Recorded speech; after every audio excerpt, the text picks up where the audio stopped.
అందరికీ నమస్తేనుల్లా welcome to సాఫ్ సిరా ముచ్చట. అబద్ధాలు అరలక్ష ఉట్టియచ్చు, నిజం ఒకటే కదా. ఎన్నెన్నో అబద్ధాలను ఉట్టించిండ్రు, అక్రమ కేసులు పెట్టి 166 రోజులు జైల్లో పెట్టిండ్రు. కవిత గడిగిన ముత్యమూలే బయటకు వస్తుందని ఓట్లకు ముందు ఇంటర్వ్యూలో కేసీఆర్ సారు ధైర్యంగా చెప్పిండు. ఇలా సారు చెప్పినట్టే అక్క బయటకు వచ్చింది.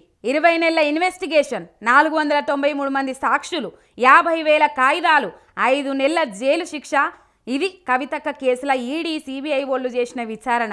మరి కొండను దవ్వి ఎలుకను పట్టినట్టు ఏమన్నా నిరూపించిండ్రా అంటే ఏం లేదు. బట్టగాల్చి మీదేసినట్టు బీఆర్ఎస్ పతార పలసబడాలనే కుట్రతోటి బీఆర్ఎస్ లీడర్ కవితక్కను జైల్లో పెట్టిండ్రని ఆ కేసులు చూసిన వాళ్ళందరికీ అర్థమవుతుంది.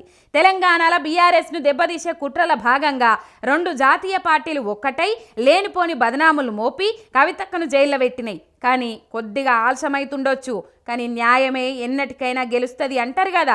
అట్లనే కవితక్కను అక్రమంగా అరెస్టు చేసి జైల్లో పెట్టుడు మీద సిబిఐ ఈడీ వాళ్ళ మీద గరమైంది.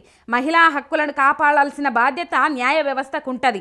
విచారణ అయిపోయిన తర్వాత కూడా జైల్లో పెట్టే అక్కరేమున్నది?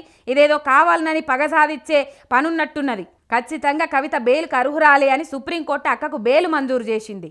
కవితక మాపటించి 5ంటికి కాగితాలన్నీ అప్పచెప్పినాక జైలుకెళ్ళి బయటకు వచ్చింది. అక్కకు బెయిల్ వచ్చే వరకు బీఆర్ఎస్ క్యాడర్లంతా సంబరాలు చేసుకుంటుర్రు.